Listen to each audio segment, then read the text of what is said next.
Imagine standing at the eye of a hurricane.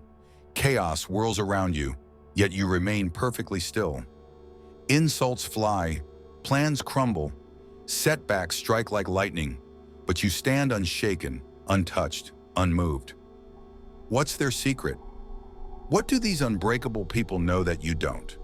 Most people go through life reacting to everything. Someone cuts them off in traffic, instant rage. A coworker makes a passive-aggressive remark, their whole mood is ruined. A stranger gives them a weird look, self-doubt creeps in. But what if you could break free from all of it? What if nothing, no person, no situation, no external force, had the power to affect you ever again? Carl Jung believed that most people are prisoners of their own reactions. They think the world is doing things to them, when in reality, they are simply mirrors reflecting back everything they haven't yet mastered within themselves. Here's the truth. Nothing can affect you unless it finds something inside you to attach to. If someone calls you stupid and you feel angry, it's because some part of you fears it might be true. If someone ignores you and you feel hurt, it's because some part of you still seeks external validation.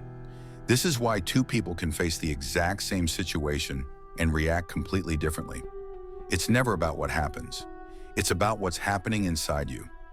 You can call this shadow work, the process of making the unconscious conscious, of recognizing that every irritation, every frustration, every emotional trigger is actually a message from within. Most people run from these triggers. They try to silence them, to ignore them, to blame the world for making them feel this way. But those who truly wake up realize something revolutionary. The outside world is nothing more than a reflection of your inner world. And the moment you understand this, you unlock something powerful, the ability to control your reality by mastering yourself. But here's the problem. Most people don't want to hear this. They'd rather believe that their boss, their ex, their circumstances, or even bad luck is to blame for their suffering. It's easier to believe that life is unfair than to accept that you might be the one giving everything its power over you. But for those who are willing to look deeper, who are willing to stop blaming and start observing, a whole new level of freedom becomes possible. And the best part? Once you stop reacting, you stop being controlled. You don't need to avoid negative people. You don't need to control situations. You simply become immune, not detached, not emotionless, but completely untouchable. Most people spend their entire lives trying to control things they were never meant to control. They want people to like them. They want life to be predictable. They want everything to go their way. And when it doesn't, they suffer. They get angry when someone disrespects them. They feel betrayed when life doesn't unfold according to plan. They take everything personally, as if the universe has singled them out for some kind of cruel test. But here's the truth. Nothing in this world is actually under your control, except one thing, your perception. Carl Jung understood something that most people never realize. The world outside of you is neutral. It is neither good nor bad, kind nor cruel. It just is. The only thing that makes it seem positive or negative is the filter through which you see it. Think about this. Two people can go through the exact same experience. A breakup, a financial loss, a failure. One person spirals into self-destruction, convinced they've lost everything. The other sees it as a lesson, an opportunity to grow, a path towards something better. The difference? Their perception. Jung once said, "Until you make the unconscious conscious, it will direct your life and you will call it fate."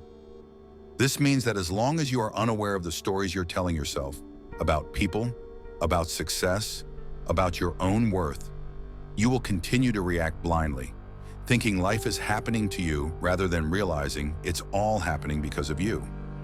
Here's where things get interesting. The more you try to control the external world, the more power you give it over you. The moment you need someone to respect you, they have power over you. The moment you need a situation to go a certain way, it controls you. The moment you need life to be fair, you set yourself up for disappointment. But once you let go of the illusion of control, everything shifts. Suddenly you're free. Free from the need for approval, free from the fear of failure, free from the exhausting effort of trying to make the world bend to your expectations. Think about it. The people who are truly untouchable in life are not the ones who control everything. They are the ones who master themselves.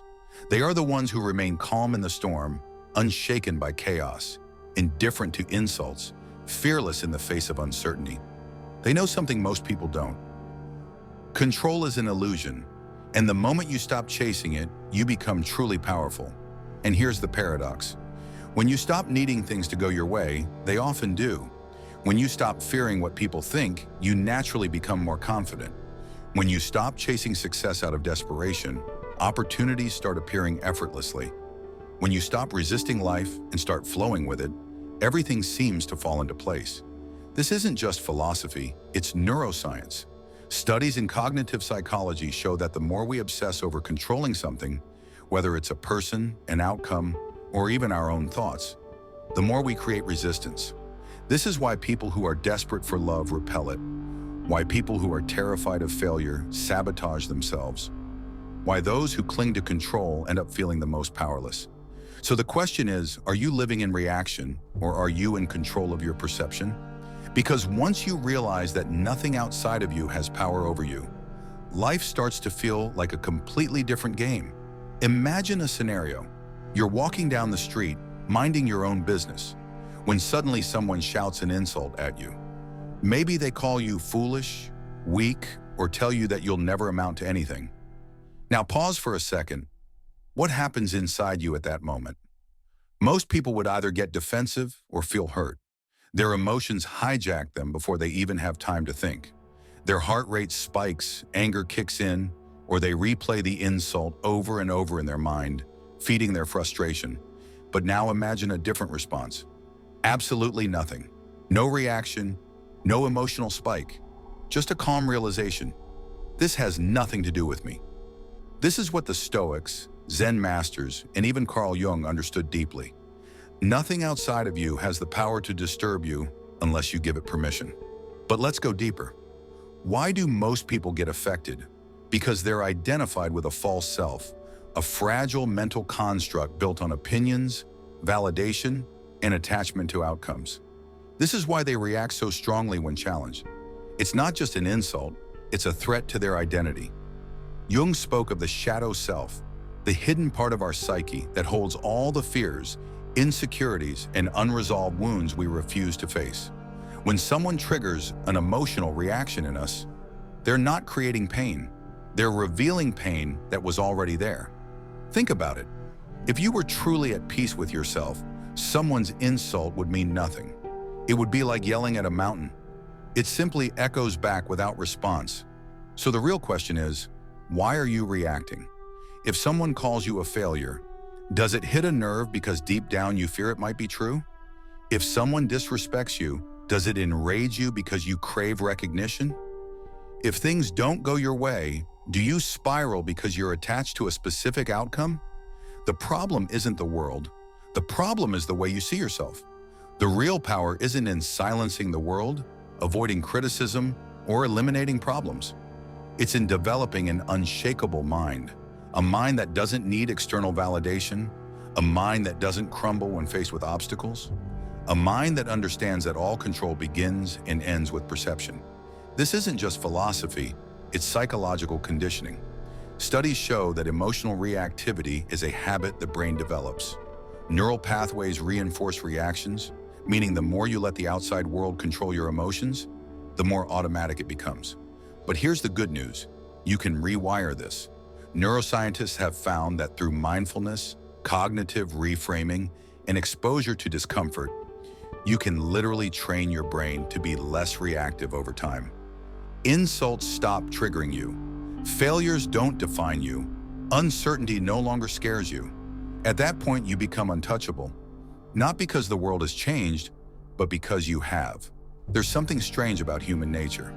People believe they are reacting to the world, but in reality, they're reacting to themselves. Imagine this. Someone insults you. The words hit like a dagger. But pause for a second. Where do you actually feel the pain? It's not in the words. It's in the meaning you assign to them, the hidden wounds they touch, the stories you've been carrying in your subconscious. Carl Jung knew this well. He once said, "Everything that irritates us about others can lead us to an understanding of ourselves." That's the brutal truth most people don't want to accept. Nothing outside of you has power over you unless you give it power. Think of it like a mirror. If your reflection suddenly frowned at you, you wouldn't get angry at the mirror. You'd realize it's just reflecting what you're doing. Yet when life does the same, when people provoke emotions in us, we react as if the mirror is to blame. We point fingers, demand others change, instead of realizing it's just our inner world projected outward. The real question is, why do we give so much power to things outside of us? The reason is simple: attachment. When your identity is tied to external things, opinions, validation, outcomes, you will always be at their mercy. But what if you didn't play the game? What if, instead of reacting, you became the one who observes? Detachment is not about becoming emotionless. It's about becoming untouchable. It's about realizing that you are not the emotions. You are the awareness behind them. Think about a storm. It rages. Lightning strikes. The wind howls. But above it all, the sky remains untouched. You are the sky, not the storm. This is why the greatest power isn't in controlling the world. It's in controlling your perception of it. And here's the best part. When you stop reacting, you start controlling reality itself. People sense it. They can't shake you. They can't manipulate you. They can't influence your peace, because now you own your energy. So the question is, how do you step into this state of untouchable presence? It begins with a radical shift in awareness, understanding that you have never been reacting to the world, only to your mind's interpretation of it. Think about it. Two people can experience the exact same situation and walk away with completely different emotions. Someone bumps into you on the street. One person shrugs it off and moves on. Another takes it personally, brewing anger for hours. The event is the same, but the response is entirely different. Why? Because the reaction was never about the event. It was about the mind's perception of it.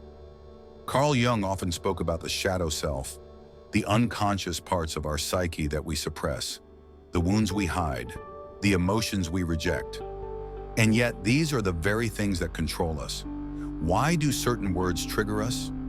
Why do certain people get under our skin?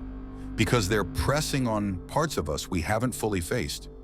If someone can easily manipulate your emotions, it's because they are holding a piece of you that you haven't owned yet.